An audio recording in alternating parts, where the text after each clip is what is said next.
کرو بیٹا جب گھر سے رخصت ہو کے جا رہی ہو, ہم سے زیادہ تم پر تمہارے ساس سسر کا حق ہے. یہ سکھایا, ہم نے سکھایا الحمدللہ, ہوائی باتیں نہیں کر رہے.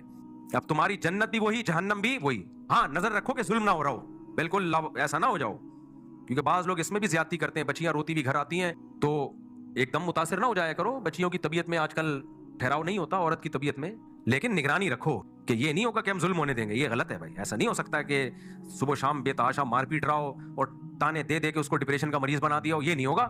لیکن یہ بھی نہیں ہوگا کہ ذرا ذرا سی باتوں کی بیس پہ ہم اس کو ساس سسر سے بغاوت پہ اکسانا شروع کر دیں.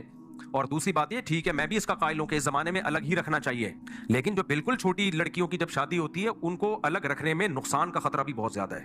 آج کل mobile, smart phone, facebook I D, جب آپ کم عمر لڑکی سے 18-19 سال کی لڑکی کم عمر ہی ہوتی ہے, جب اس سے شادی کر کے الگ رکھو گے اور سارا دن وہ گھر میں اکیلی رہے گی تو وہ گھرداری سیکھے گی کہاں سے؟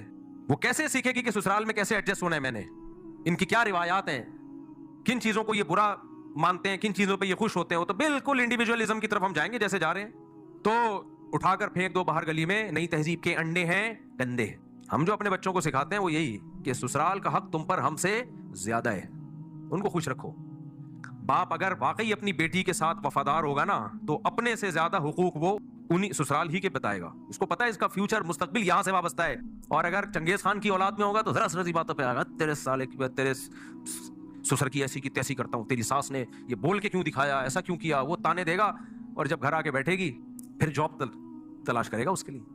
اس کو پتا ہے گھر میں ڈپریشن کی مریض بن رہی ہے, پھر اس کے لیے جاب تلاش کرے گا. پھر جاب کے بعد غیرت پہ بھی سمجھوتے, کیونکہ جب پتہ چلتا ہے طلاق یافتہ لڑکی ہے, آفس میں بھی لوگ پھر غلط نظروں سے دیکھتے ہیں. اس کو اطلاعات ملیں گی, صبر کرے گا, کہے گا ان اللہ مع الصابرین. اللہ کس کے ساتھ ہے؟ بے غیرتی کو کس سے تعبیر کرے گا؟ صبر سے. نہیں آ رہی میرا خیال ہے بات. اس لیے میرے بھائی ہم دیسی ہی ٹھیک ہیں.